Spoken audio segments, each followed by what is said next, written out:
This is Mount Arafat, the place many Muslims call the most important day of Hajj. But what really makes this desert plain so powerful that without it, Hajj is not complete?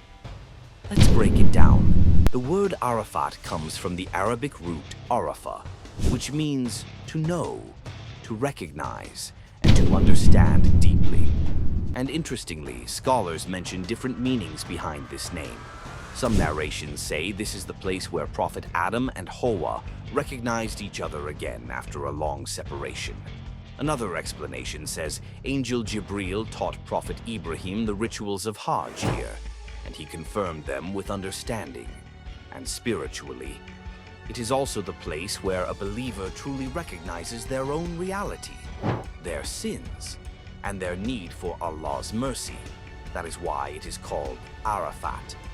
Geographically, Arafat is a vast open plain about 20 kilometers east of Makkah, on the road to Taif.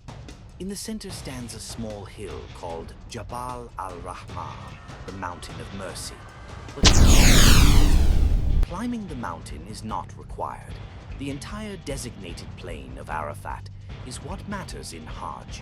On the 9th of Dhul Hijjah, something happens here that defines the entire Hajj. Pilgrims arrive from Mina and gather in Arafat wearing simple white ihram clothing. No luxury, no status, no difference between rich and poor. Just millions of human beings, standing equal before Allah. From midday until sunset, they perform what is called wukuf, the standing at Arafat. And this is not physical movement. It is a spiritual pause, a moment where everything stops except worship. Pilgrims spend this time making dua, asking forgiveness, remembering Allah, reciting Quran, and reflecting deeply on their lives.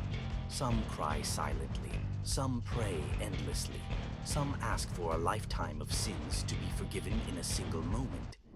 Here's why this day is so critical. The Prophet Muhammad, peace be upon him, said, "Hajj is Arafah," meaning, if a pilgrim misses this standing, their Hajj is incomplete. That shows the weight of this moment in Islam.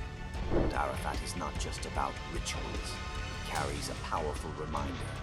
Millions standing in one place, dressed the same, without identity or status.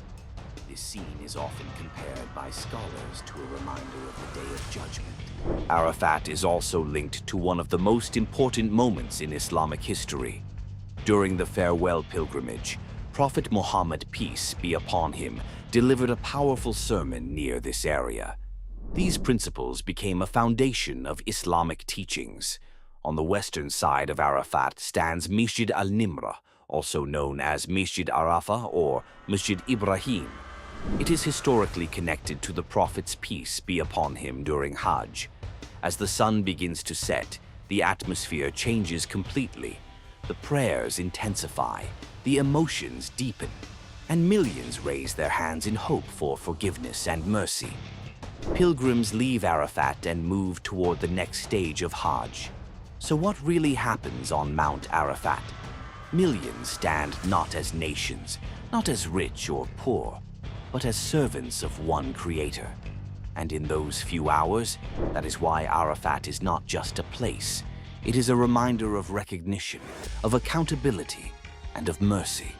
And for millions, it becomes the most life-changing day of their journey.